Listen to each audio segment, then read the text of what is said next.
La parole est à Madame Dominique Lomès pour 5 minutes.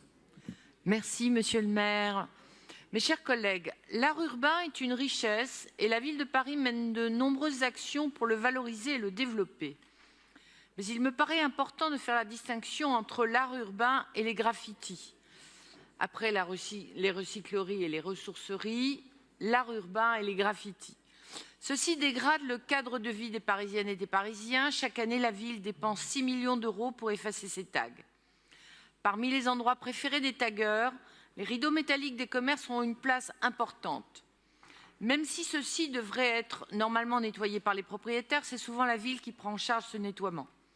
De plus, je tiens à rappeler que la ville sollicite régulièrement les services de l'État pour que ceux qui dégradent l'espace public soient poursuivis et condamnés.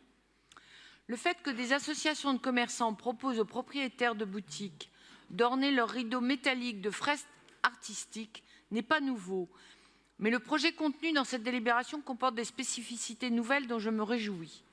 Il ne vous étonnera pas que cette délibération concerne 2 associations, une dans le 11e bien sûr, et je me sens particulièrement concernée.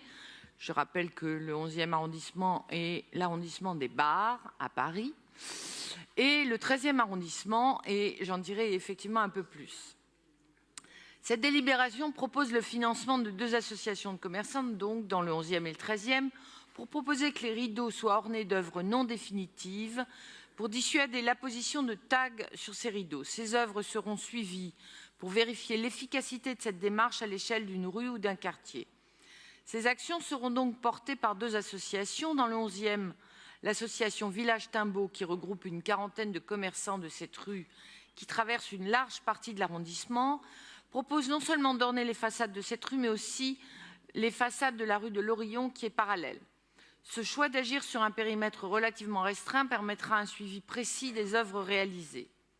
Dans le 13e arrondissement, effectivement, ma collègue derrière moi m'a rappelé à juste titre que c'est l'arrondissement de l'art urbain et des fresques artistiques revendiquées depuis longtemps par son maire Jérôme Coumé. C'est l'association des entreprises du quartier asiatique Paris 13, Entreprise 13, qui œuvrera pour protéger les rideaux métalliques du triangle de Choisy. Cette association qui organise un grand nombre d'événements tels que les illuminations de fin d'année, la tenue de manifestations culturelles ou l'édition d'un livret Chinatown Paris pour présenter différents aspects de la culture asiatique et des points d'intérêt touristique du quartier. Cette délibération vise à embellir Paris et je vous invite donc toutes et tous à la voter avec enthousiasme. Merci.